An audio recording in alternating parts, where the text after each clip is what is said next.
Today I have one of the funnest guests around building and has really blown my mind in our approach at Konstruct to build, Zara D'Cotta. Thank you so much. Thank you so much for having me here, Tim. All right, I think the last time we caught up was over 2 years ago, or just over 2 years ago, when this whole entire world of healthier living, healthier building, or healthier building products is sort of coming to the forefront of our industry. But for people who don't know about you, can you give us a background into how you're sitting here as really right now one of the leaders in the healthy building community? Oh, thank you, Tim. I'm really chuffed at this opportunity to come back and chat to you.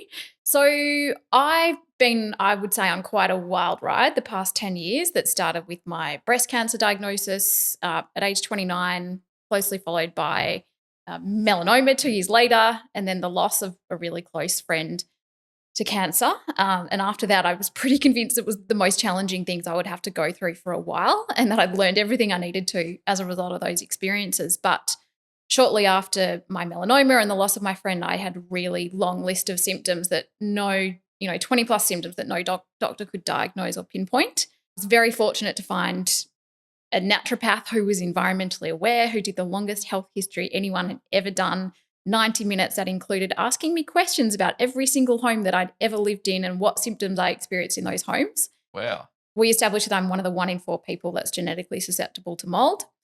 And I spent 4 years between end of 2016 and 2019 on the move trying to find somewhere that would enable my body to heal, that wasn't water damaged, and progressively got worse before eventually landing on a newly built home in which I experienced quite significant symptoms from VOCs in the first few months, which led me to my studies in building biology. So I decided then I really needed to study the health impacts of building materials and home design so that I can one day build my own healthy home and play my part in the movement for change in the meantime. Wow, what an absolute journey to go from wanting to find answers for yourself to then taking on that torch, I guess, of like bringing that information and instilling some change into an industry, which, from a builder's perspective, is one of the slowest moving industries I've ever been in from a take up point of new Yeah, implementation. it's definitely been interesting coming into this industry in the last few years and seeing it, I guess, with a bird's eye view and fresh eyes. And I can definitely see that there are parts of the industry stuck in the dinosaur age. But I feel like this year 2023, is a really pivotal turning point that I think we'll look back on in time and say it's a really instrumental year in the Australian building industry. So since we met 2 years ago, what have you seen from your perspective change in the forefront of people's minds, both builders and consumers?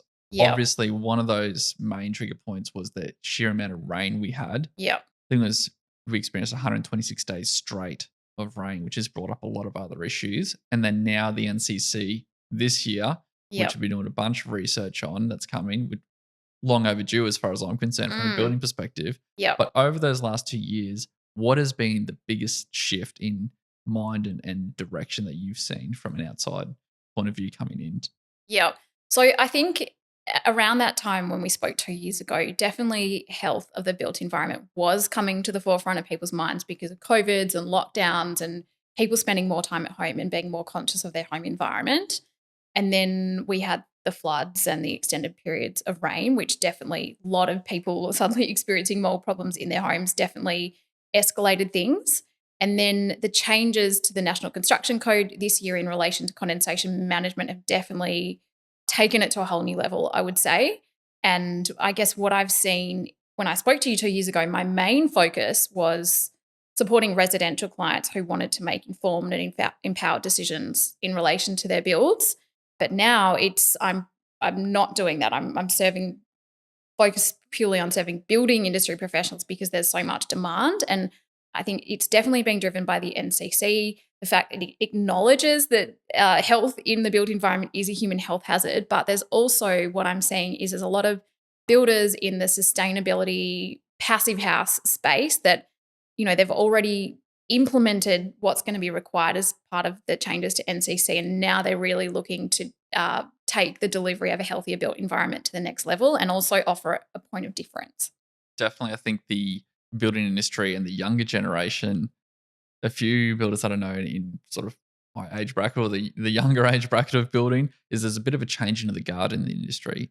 The spotlight is shifted, and the way construction companies have to run now with all the legislation. And I know a few older builders of mine saying, I'm just getting out of the industry because it's too hard to run a building company in general, let alone all of the other additions of, I guess there's two different mindsets. All the other traditions of, hey, we can be a better builder, deliver a better product, have a Yep. greater result for the long term infrastructure of Australia, Yep. or just another thing to make money. That's another hurdle to make money. And I think that's the difference with someone who's been in the industry so long with all these changes compared to the younger generation who we want to personally invest and personally deliver a great product because we're still passionate about it. Yep. Do you find that from your various conversations within the industry bracket? I couldn't agree more. And I was actually thinking about this last night. It's definitely what I'm seeing is definitely being driven by young builders who are not only passionate about the health side, but very good at the business side, like yourself. Yeah, definitely leading this. But I also I had a comment made recently by a builder in his 50s. He just finished the Healthy Building Materials Mastermind, and he said what he'd learned had been a lot to take in, and they were going to need to make a lot of changes in their business. But at 53 years old, he is committed to making sure every home that he builds from now on is better than it was before. And I had so much respect for that, because I think it would be so hard at that stage of your building career to realize how much needs to change. And it would be very easy to say this is too hard. So I think it is going to be a case of that generation really having to make a call. Like, am I going to be part of this change and evolve with the industry, or is it going to be too hard and stay the same? I couldn't agree more. And because for building companies to shift, I guess for the smaller building companies to pivot a little bit more like ourselves, we have our in-house and our custom team with that.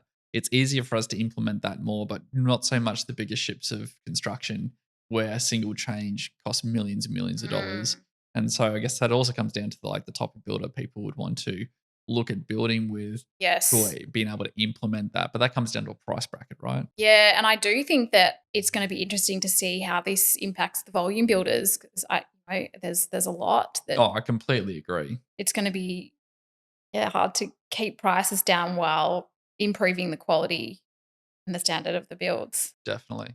We'll pause it right there. So with building costs rising like almost continuously the last 3 or 4 years, I believe it's stabilized. And I feel from a Kai Construct point of view, it's easier to deliver projects this year, just with how the market is. Now that cost is of building is so much more expensive, what would be the top couple of points that you would encourage people to focus on their new build or their renovation to be able to achieve the most that they can out of improving the environment or improving the type of build that they're undertaking, considering that budget and project spend is such a big focal point at this point in time? Yep. I love this question, because I think there's a perception that a healthy home is dependent on having healthy building materials. And I think that there's a lot that can and needs to be achieved in order for a home to be considered healthy without factoring in the materials. So, top three non materials related priorities, I would say, would be ensuring that the home is built for the site that it's being built on. So, making sure your foundations are suitable for the site. You're not going to get rising damp. The second one would be not to underestimate the how much can be achieved through a well-considered floor plan. So, taking into consideration where high electromagnetic field emitting appliances are placed, any external sources of EMF, and making sure like areas of prolonged exposure, like bedrooms, are positioned well away, and also maximizing opportunities for ventilation and free heating and cooling from the sun. So, taking in consideration the sun's path over the home. And then the third thing that I would say would be weather tightness and air tightness. So, preventing uncontrolled air leaks and water leaks, so that you're significantly reducing the likelihood of condensation and mold. So really it's aspect, design, and having an airtight, waterproof home. Yeah. And then, if on the material side of things, in terms of what to prioritize, I'd say the building fabric. So, even though you're not going to see what is inside your wall system, the quality of your insulation, your vapor permeable membrane are going to make a significant difference to occupants' health and the longevity of the home, and how long you're going to need to, whether you're going to need to renovate again in 10 years' time, or whether that's going to last 50 or 100 years. And the performance of the home too. I would agree with on Exactly. the renovating side, like, so many times I'm almost certain every single build that we have pulled apart, we're like, "Wow, that's how that was built then?" Yeah. And I say to our carpentry team, I'm like, "I don't want someone to renovate a Konstruct build and go, 'Okay, that's how they built back then.' I want them to go, 'Well, this is actually really well put together.'" I love And I said, "But no one's gonna see that until someone else, another building company or trade is gonna judge it. So just be mindful of that." I love that you say this because this is something I've been saying recently to builders is think about how you want those walls to be in 10, 20. Yeah. Have you ever pulled apart a wall that hasn't had mold in it? No. See, And you know what? That's the scariest thing as well, because mm, from our ethos is like we want to be the top 1%. We want to increase our knowledge base on how we build. And you know, it's half of it, as a builder, as a licensed builder, and if you're running a professional building company, you need to take responsibility for what you're mm, providing your clients. yes. And so we're never the cheapest because it's not about cheap or free quotes. It's about value for money. We're the absolute value for money for our clients because I'm having that conversations. Jamie is having that conversation with our in-house carpentry team, and we have them in-house so that we can steal this knowledge. Yep. So when they're seeing something pulled off and they see mold straight away, like work styles, where you have to approach it almost like asbestos in a way. And I don't think people give like the mold or how buildings have been built as much weight and caution as what they should. Have you ever had to undertake mold remediation during construction? Every single renovation since I started testing for mold, every single Wow. one. Yeah. And, mind you, that doesn't just mean like, oh yeah, Kai Construct's renovating the beach shack, or I actually haven't seen mold in a beach shack because it was the leakiest building around and it could breathe, and or an old Queenslander. Every single other type of construction where we want to be greener, more energy efficient, slows the air down through the structure, lets it sit there, holds moisture, Yep. fiberglass insulation. Yeah, and, actually, I learned about fiberglass insulation and wood fiber insulation doing your mastermind. And ever since then, too, we've been just trying to incorporate that in as well. But it's always a price input. Yeah. It's like, here's the better insulation that in 10 years' time, when another builder wants to renovate, they can reuse that insulation. Yes. Here's the cost to do that, Yes. or fiberglass. And they're like, we'll take the fiberglass. But you know what? And spend more money As on heating and cooling costs it's and so but like, but you try and explain that, but with, some clients have a budget to work to, and that's completely yeah. fine. But at least we could provide them the option to give them the Yeah. best build method that we are able to provide, but also comes down to project spend at the end of Yeah. the day. I've heard like crazy story about clients not being willing to spend the extra money on the insulation, but spending hundreds of thousands of dollars on tiles imported from Europe. So that's where I think clients need to be made aware that, hey, actually even though you can't see this when your home's finished, it's a really, doubling your spend on your insulation is still only a very small percentage of the overall build cost. It's going to make a massive difference to how they feel when they're in their home, their health, and the longevity of the home. Definitely. And I think too, that's also value and knowledge. Yeah. If we can instill the knowledge of like, here's all the benefits. Yeah.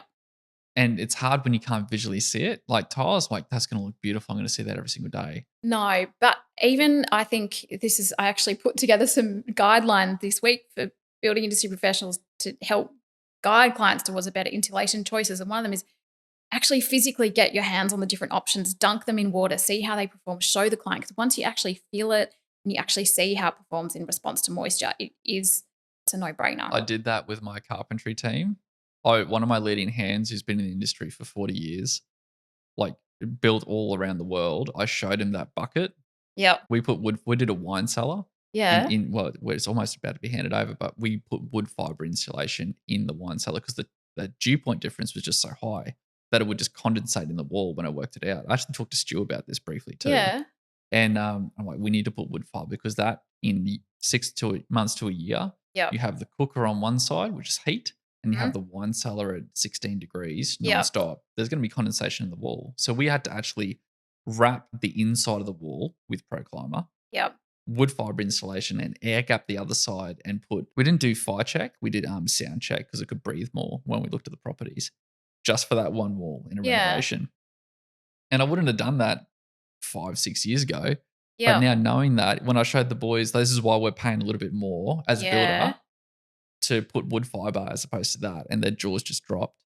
These are guys in the industry that build every single day. They want Yeah. to be the best that they can, but no one has ever shown them that. No. So the other thing is it comes down to values, because if client values a home that supports their well-being, that's going to last for a long time, and they want better quality materials, and consider building a smaller home using the better quality materials. I have a client that planning their forever home build, and they decided that it's actually going to be significantly smaller than they first thought, because they want to use the good quality You raise such a good materials. point.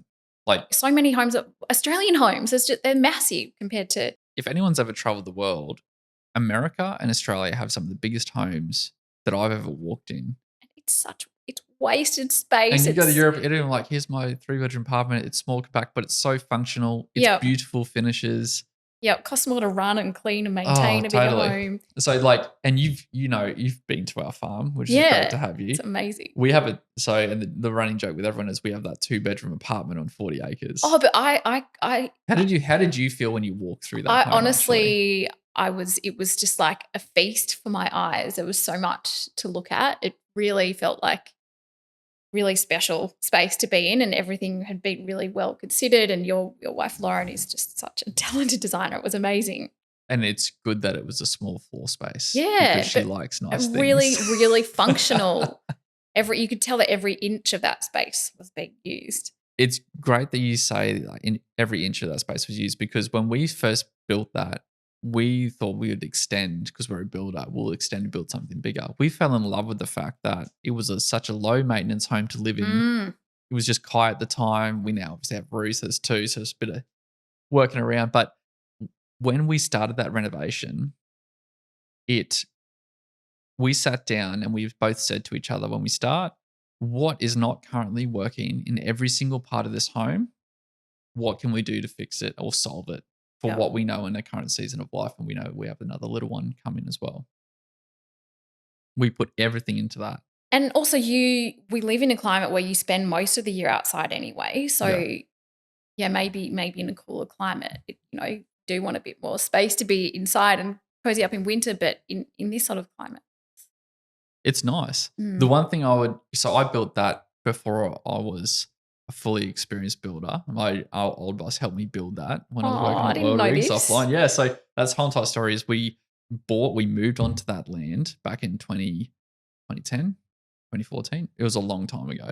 And then we got married in October. We bought it in February, and I built it between February and October, and we handed over the home. We finished the home and moved something in 2 weeks before our wedding. And so I built that when I was doing FIFO on the oil rigs, because I Wow. wanted a break from the industry. But my boss at the time that I did my apprenticeship with for 7 years, he's like, I've taught you everything you know. I will help you build it before you Oh. get married. And so one thing though, he's an amazing builder living on that block now, which I think everyone needs to consider when they talk to a building designer, because I designed it with Lauren, not a building designer, Yeah. is I would shift that home 18 degrees to the northeast. For the sun. Yes. Yeah. And the airflow as well. So one thing that people need to consider is like, you can have a great design, you can have a small compact house, which I would encourage people to reduce your floor plan and have great finishes, great insulation, great design, Yeah. but understand your aspect, your environment, your microclimate. Wow. Like, So even then, as a builder, this is not something that was, and this is not a criticism, but this is what I find. yeah. So, and I think that's such an empowering message for people, is that these like really small things that are considered at the beginning of the build in the design can make such a big difference. Without a doubt. Yeah. And I would invest, even as a builder, that we build every day. We look at plans every day. We can see them. A builder's breadth of knowledge is like wide, but it's also deep in some areas, but we can't cover everything. Yes. So when and you're nor should you be expected to. all right, there's enough to cover as it is. I feel a bit sorry for builders at the moment, because I do think that with all this focus on health, there is a lot of expectation. Like, I have people coming to me saying, find me a builder that will build me a healthy home. They just want the builder to take care of it all. It's like It's a collaborative approach. Yeah. I think if anybody wants to start building a healthy home, employ your principles that you're teaching and giving insight into the industry, which is desperately needed. Builders are dealing with the NCC, and it's a lot. If you don't have a team, like we have a great team at Konstruct where I can have some privy of time to do my nerdy research and understand what we're going to do to it. But lots of builders don't have the time to do that, the majority of them.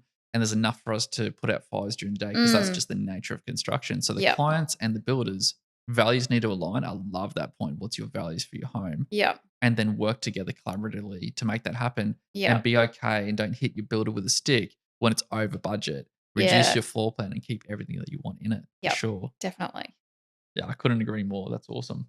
If you were personally to start a new home, this is like I'm so glad I'm not now. all the stars align, mate. When I build a home in 10 years, when the industry's caught up and worked out what they want to do. When I But worked out what I want to do with my own home. so this is true, right? So this is what would you encourage people if you were to build your healthy home? And I want to define what a healthy home is too in a session because lots of greenwashing going Oh, on. yes. For you, Zara D'Cotta, if you could build a home, Yeah. one, what would you look for in a builder and the questions you would ask? Yeah. Yeah, I've got so many thoughts on this. First of all, and I think you and I chatted about this 2 years ago, is first of all finding out who they are as a person and their values, what kind of lifestyle they lead is going to give you lots of clues. Something I've also, I've gotten to know a lot of builders over the last 2 years and gotten to observe other qualities that I think are really important. And I think in terms of qualities, open-mindedness, a willingness to learn and go on the journey together. Whereas if they're kind of looking at you like you've got two heads and they say they know everything, then I'd be a bit suspicious of that. And I think some other important qualities are that I noticed that I would want in builders working on my own build is being very, very good attention to detail and quite meticulous and methodical in their approach, which I definitely see that in the way you operate at Kai Construct. And there's a few builders I've seen, and the questions that come up in the masterminds. I'm like, wow, like they're really thinking through every step of this and every aspect of this decision. And then in terms of knowledge base, I would want someone involved on the build, whether it's the builder or the designer or both, that has some training in building science, whether it's a passive house certification or they've done other building science training, I think is really important. And I'd want to know that they have a really good understanding of the changes and the requirements of the National Construction Code, their understanding of, do they understand that mold can be a problem in new builds and why? And if so, what strategies are they implemented in their business to ensure that that's not going to happen on their own build? 100%. So that's a great question to great answer on what people can look for when they look for the builder. When it comes to the home, what would you want to have incorporated within your home if project spend wasn't a problem Yeah. or anything like that? What would be your ideal maybe 3 points that you want to cover apart from the size of home? Because Yeah. I really value that, reducing the size of the home. So the first thing for me would be making sure I do a really thorough assessment of the site and any potential nearby health hazards so that they can be factored into the design. The second thing would be making sure that the design has the design and construction details clearly identify the potential weak points of the home. So where condensation and moisture could potentially be a problem, potential failure points, so that the construction team are really clear on what they need to do to make sure they don't become an issue. And then during the construction stage, I want a really detailed plan to make sure that strategies are going to be implemented to reduce the likelihood of condensation and mold. And that would include things like testing for water leaks, testing for air leaks, making sure materials aren't delivered to site moldy, Or sitting out in the rain. Yeah. I rang a rep of mine, really large timber company. We have a good relationship. We buy a lot of our structural timber from him. Yep. When it was raining for the 126 days, I rang him and I said, "Where is my packs of timber currently sitting? Is it undercover or in your 50-acre yard?" He's like, "Do you want the honest answer or do you want the answer that I know Tim Sayce wants me to answer?" And I'm like, "Take it to my shed." So we took that to the shed on the farm and we dried it out. Yeah. And then took it to site. And you know what? I bought a lot of timber in the COVID period to make sure our clients' builds weren't delayed, like stocked up. I broke open a pack, the boys did 2 months ago to start a new build, and it was delivered wet but wrapped. Didn't know. Dry day, put it in the shed. That whole entire timber disintegrated into nothing with black and white mold. The boys like, "We can save bits and pieces," and like throw the whole entire pack out because if it's in one piece, it's in all of it. Yeah. Yeah, this is a big one that I've been saying to builders is the need to speak to their suppliers about how it's being stored. So I'm glad that you already have. Oh, definitely. Because like we can only deliver the best product if we're working with the best materials. Yeah. And if it's been sitting somewhere out in the sun, wet sun, Yeah. we can't polish everything. So if that Yes. makes sense. Yes. So now there's been a lot of questions that I'm getting asked around the building industry where a lot of things are coming ahead. There's a lot of greenwashing going on. And sometimes people are like, what's a passive home? What's a sustainable home? What's a, energy efficient home? What's a healthy home? And I'm like, Yeah. well, sometimes there's so much information, it's hard to define what it is. Yeah. Can you define from your perspective as a building biologist, Yeah.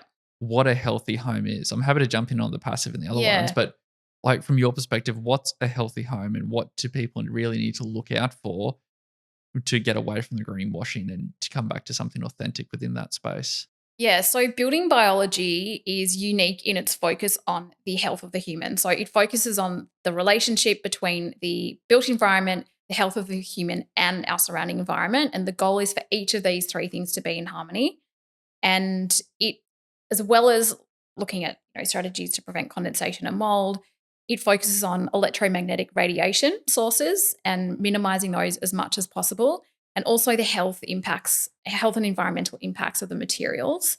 I think they're probably the two key ones that aren't addressed by building science, which also has a really important play in the built environment. Definitely. I think with the key thing you said about like electromagnetics, Wi-Fi, so I'm finding my words there, Yeah. is that like as a builder, like just run the electrical wires, put the Wi-Fi or the WAP points wireless access point where we want to have the best Bluetooth coverage because we're doing home order and all the rest of it. And at the start, so I built that. I actually put a WAP point in my house way ages ago. At what point? A WAP, so a wireless access point. So it pretty much amplifies. It's like a Wi-Fi repeater. Terrible for your health. Oh, don't tell me this. No, well, I'm just being honest, right? And so, like, this is before Kai was born. Okay. And then I was just like, okay, we're doing a few bits and pieces around like electromagnetics, Wi-Fi, and all the rest of it. And then after I learnt about it and the results from it, I ripped that thing out of the ceiling. Good. I just cut it with some wires. I'm like, that's not going back in. But Yeah. the funny thing about that is people don't realize is that it's not just when the house is built. You need to understand that your smart TVs Oh, on standby and off have a massive Wi-Fi. your mobile phone. Like, Yeah. I talk. This is a scary thing. Like being a site supervisor, phone against an ear, all the new ones for ages on the phone all the time. I talk 95% of the time on hands free. Or Yeah. anyway, that's not even building. That's just Yeah. lifestyle, right? So we have a electromagnetic reader, and I went around the whole entire house. I'm like, why is the Wi-Fi in Kai's room so high? Yeah. On the other side of the wall, smart TV. Yep. On standby, off. It was off the charts. I ripped that sucker off the wall.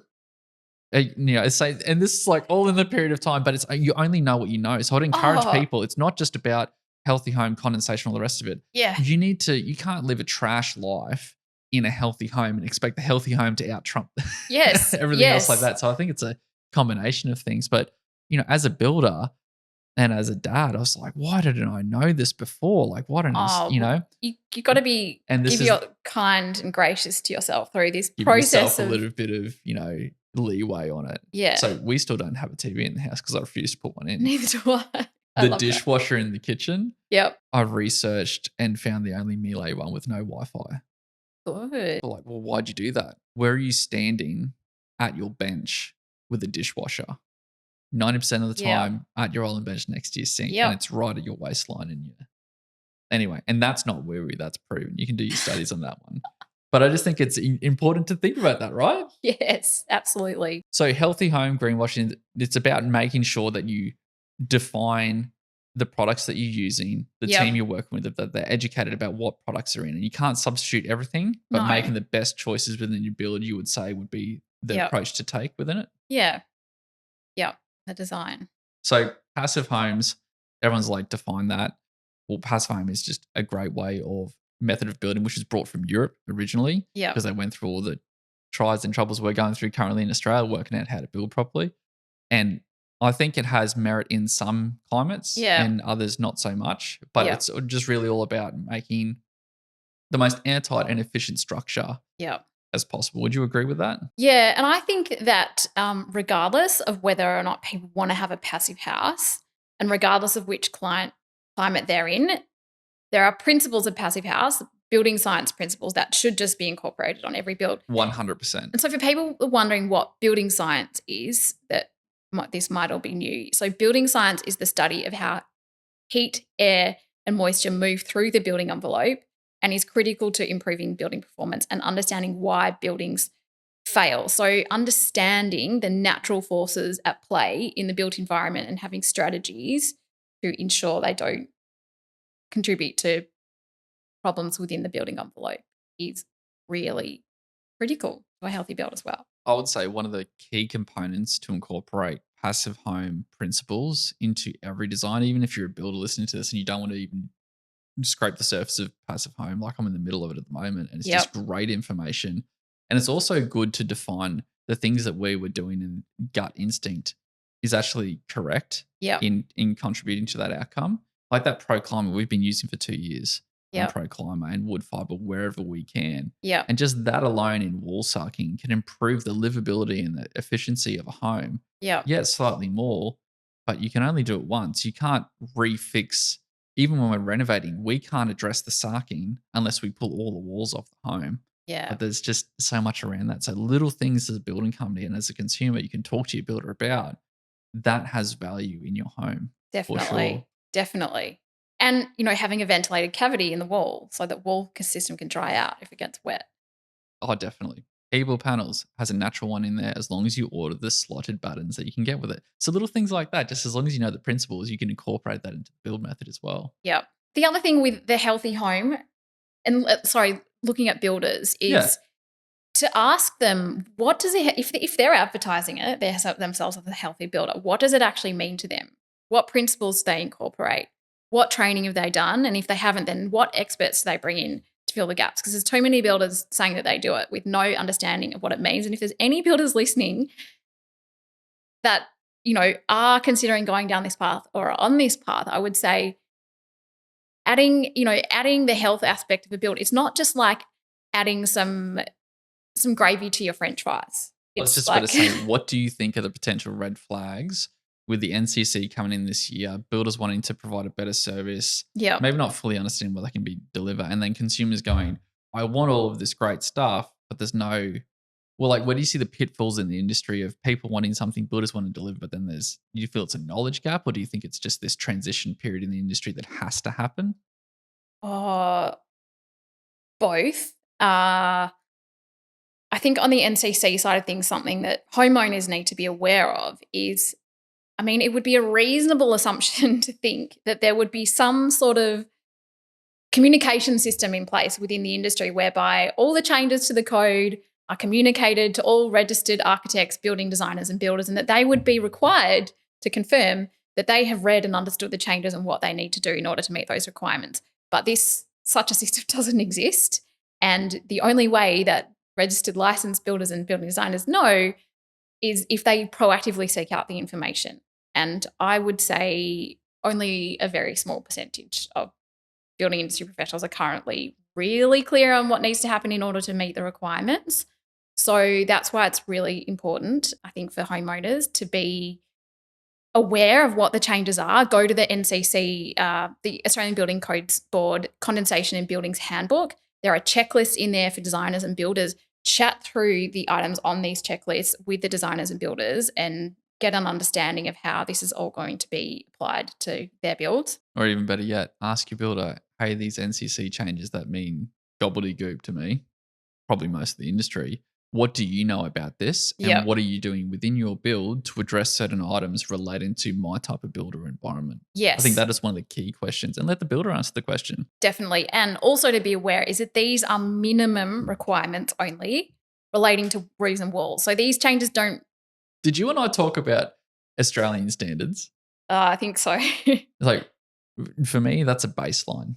If anybody looks at the Australian standards, which is great, there needs to be a baseline on building on everything. Yeah. But, wow, man, we deliver way past that because I wouldn't want to be living in that sort of as a baseline standard. So that's another thing to think about as Yes. well. And the other thing is, as you know, and I've said, I'm a huge advocate for passive house and building science principles, but building biology also considers things like making sure the home has eaves to protect the exterior materials from moisture, making sure there's no garden beds against the home, the foundation being built for the site. There's so many other external factors that can contribute to condensation and mold that are addressed by building biology that need to be factored in as well. Yeah, because the house is performing against the environment that it's in. Yeah, so you want the home to have a really good hat and a good pair of boots is what we say in building biology. So A really good good hat and a good pair of boots. I love that one. really good roof and a really good foundation. One thing we've definitely loved incorporating the ProClimate wrap in is we wrap all our trusses now before the roofers get there. Awesome. So, and what was a fantastic thing to see is we started off with, I think this at the start of this year, we started wrapping all the roofs as well, not just using the wall sarking. Yeah. And I spoke to our boss Dan about it. He's a really nice guy. And He's if a you're a legend. builder and you want to learn more about ProClimate, like reach out to him. He's a really great guy. Yeah. And so we now wrap all the roof trusses after we've hand pitched or manufactured trusses. We wrap them. And what that means is it's like tarping your roof for a storm, except we're tarping it with one of the highest grade products you can do, taping all the joints. And that is the weather seal. Brilliant. The roof is just takes the brunt of it, but we just sat there with a hose and hosed the whole entire top to show the carpentry team if you tape things properly, they can actually just be your roof. Yeah, and this is another thing I know.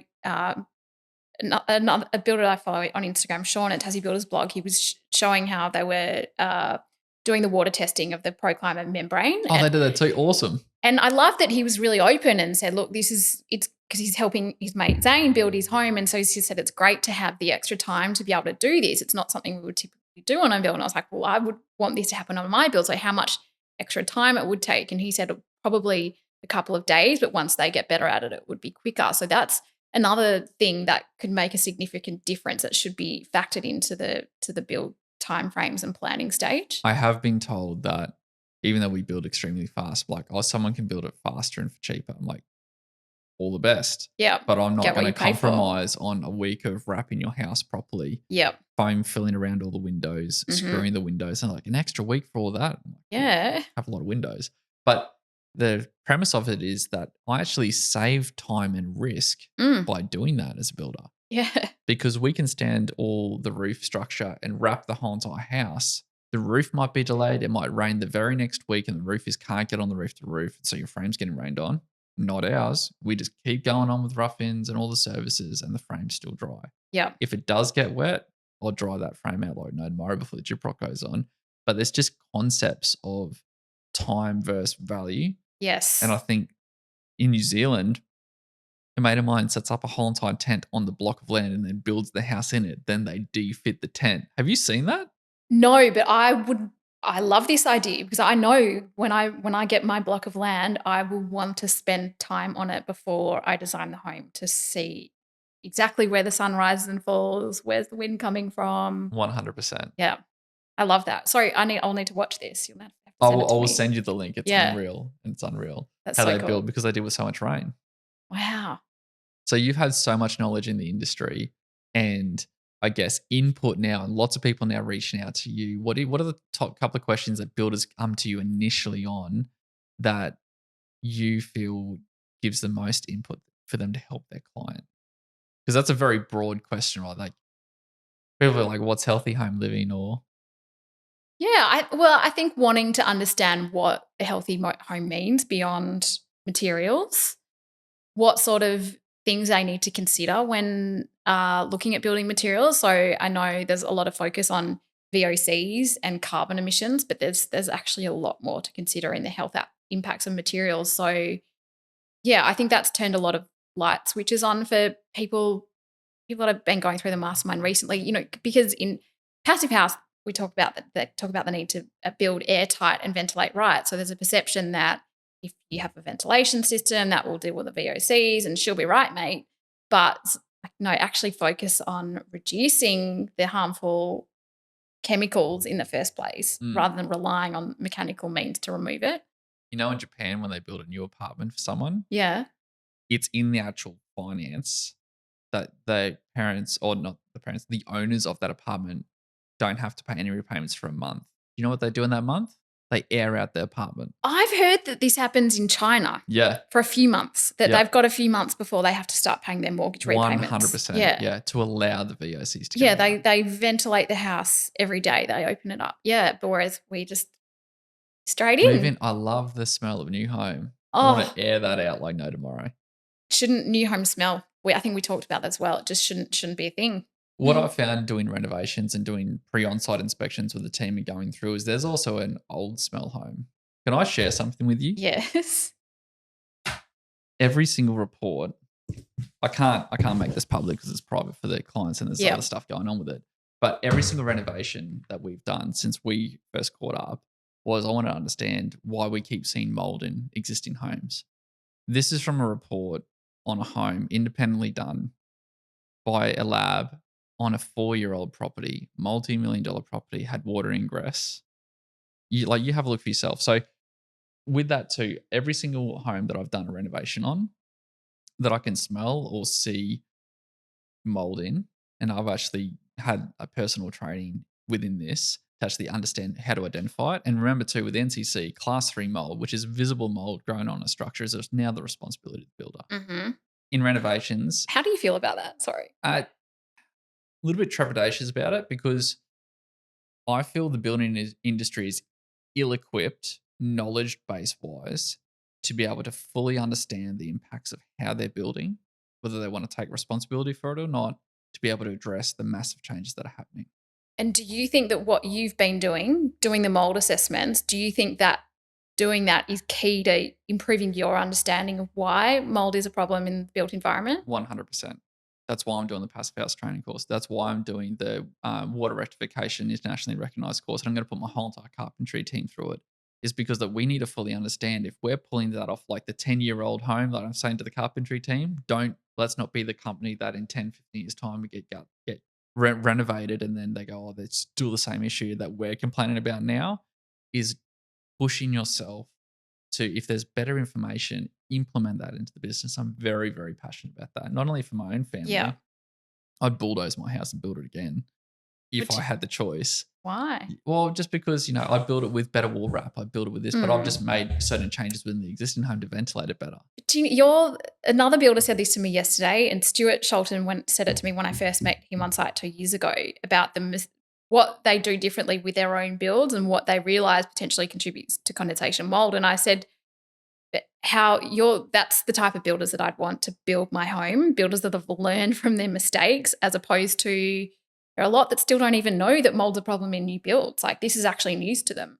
And it's not their fault. No, not at all. But your message, Dwayne's message as well recently is Dwayne Pierce? Dwayne Pierce is, well, as you said before, builders need to take responsibility. Don't wait for the building codes board or someone else to come and tell you. It's really about builders proactively needing to go and make sure that they're upskilling their teams. Like, I don't understand why the building industry, well, I guess we're so busy building, but like every single other profession, you're required to upskill your profession. It's maybe doesn't have to be, well, probably should be mandatory in building, but It definitely should be. Yeah. Like, I'm going to rephrase that. It should definitely be.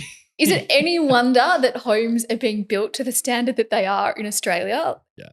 I did. So what people don't know about me a lot of is that I did 2 years of building inspecting for a very well-known building company between when I was a site supervisor and starting Konstruct. The first 2 years of Konstruct, starting a business, I couldn't get enough generating cash flow. It was just me, one-man band at the time. And so I worked for a building inspection company who was my mentor when I was a supervisor, who helped me raise my standard as a supervisor. That was what he was passionate about. I should actually get him on this podcast, talk to him about it. Yeah. So he helped me just address certain things so that I could help manage my trades better to get a better outcome for the client. And I was all about that. So that should almost be part of a builder's apprenticeship. Totally right. Doing the inspections. Those 2 years being taught by Phil and then going through all that building inspecting. And I used to come home to Lauren going, listen, I just had another emotional client crying because the builder wanted the final payment to hand over the home. And there was one in particular, I'm not going to name the builder. I had 72 defect items and I was being nice about it. Mm-hmm. And next door, the excavator had ripped off the gutter because in volume they're built gutter to gutter. An excavator had ripped off the side of the gutter. And the builder's like, "I will fix that between handover and PC." And I'm like, "Mate, you've got damaged trusses and all the rest of it, and there's water coming in." And I didn't even know about half of this stuff at the time. First time home buyers. And so the building, that was one day. I think it was like 3 days a week for 2 years. And just understand the building code, the impacts visually seen of what was being built without having to Mm. build them myself within Construct, I feel was a massive contribution towards where we are today. And I still talk to them, I still get mentored by them, and they still inspect our finished homes individually for our building company. Mhm. Not the client engages them. I just do that myself because I want my team to know I want a second opinion. And it's just incredible to understand where the industry is at. And to be honest, he said it hasn't changed too much since you were doing it. So it should be mandatory, or it should have at least some course around more knowledge in that space for sure. Yep. Sorry, that was a long rant, but No, yeah, but it's important. that's why Yeah. Construct exists in the first place. Yep. Yeah. But no, I wouldn't know any of this mold testing stuff. And So what have you so so what is considered, so this is telling me the mold level. So what spore count is considered safe, or what's the threshold? it's 1,500. I can't Yep. remember whether it's square meters or cubic meters. I'll definitely confirm that. But the levels is safe. 979,000. Yeah, that was in one room. So that was in the basement. Did you say that that was one of the highest tests, the highest test result the lab had ever The seen? lab rang me. That was the night of Master Builders Awards, and I had like 5 missed calls. And I'm like, I don't know this, but I'm not going to call it back. My brother rang me. He's like, the lab just rang me about the property we were just at a week ago, and he said no one else can go in that home. We need to just, it's like not livable, not breathable.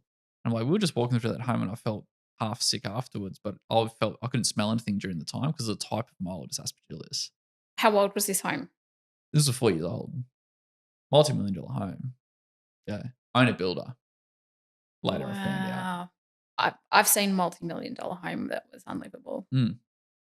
So, but I had a gut feeling about it because I saw something in the corner of block work, and then with the history of the water ingress, I was just like, we should really just understand fully what needs to happen to remediate the water damage and also remediate the home.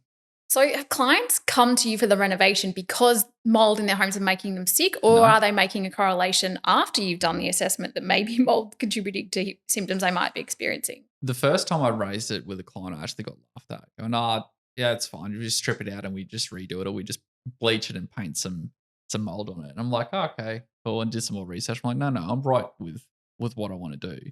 And so I was walking through a home that we started at the start of this year. Did the same test. It was only 30,000. I was physically sick afterwards, and they had like health issues associated with living in the house. And the thing with mold is what I've found out is it's very insidious. There's never one pinpoint marker, and your journey can attest to this in its entirety.